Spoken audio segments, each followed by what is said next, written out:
Hello everyone, তো কালকে সঞ্চমের দিনের ভিডিও দেখছো। আজকে হয়েছে ঘর যাত্রা। আর দেখো সকাল সকাল আমি চান টান কইরা রেডি। আর খুব সকাল সকাল ঠাকুর মশাই আয় পড়ছিল। আর এনে সবাই শঙ্খ বাজানোর ট্রাই করতেছিল, এটা কেউ পারতেছিলাম, বাট এটা খুবই ইজি আসলো।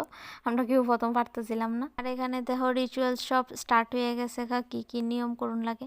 তো প্রথম তারারে পুরাণ করতে বাইর করছে, তারপরে নতুন করে 7 পাক দিছে, তারপরে গিয়া ঘরে ঢুকছে। শুধু তারা ঘুরছে না, বাকি তারাও, যেমন দুনু বৌদি তারা, তারপরে আমার একটা ভাইজি তারাও ঘুরছে অন্য অন্য জিনিস লইয়া। তারপরে ঘরে গিয়া সবাই আশীর্বাদ লইছে। আর দেখো এখানে পূজার প্রিপারেশনও শুরু হয়ে গেছে। এখানে ফল টল কাটা হইতেছে। আর কাকু দেখো এখানে কলা গাছ লাগাইতেছিল।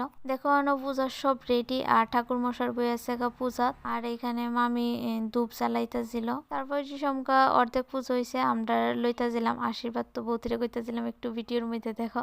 আর এখানে দেখো যজ্ঞ চলতেছে। তারপরে পূজা প্রায় শেষ, তারপরে শুধু অঞ্জলি লইব। আর এদিকে আমি দেখাই দিই বাকি বাড়ির মধ্যে কি চলতেছে।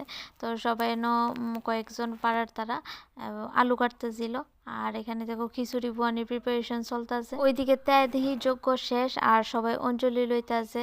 মাসি মিশু মামি তারা যারা যারা মানে উপাস আসলো, সংযম রাখছে আগের দিন, তারা সবাই অঞ্জলি লইতেছিল। অঞ্জলির পরে আমরা সবাই যজ্ঞর কলহ ফাইলে, তারপরে আমি প্রসাদ লইয়া লাইছিলাম।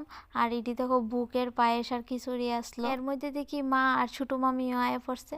তো তারাও প্রসাদ লইয়া লাইতেছিল। আমি তারারেও কইছি একটু এদিকে দেখো।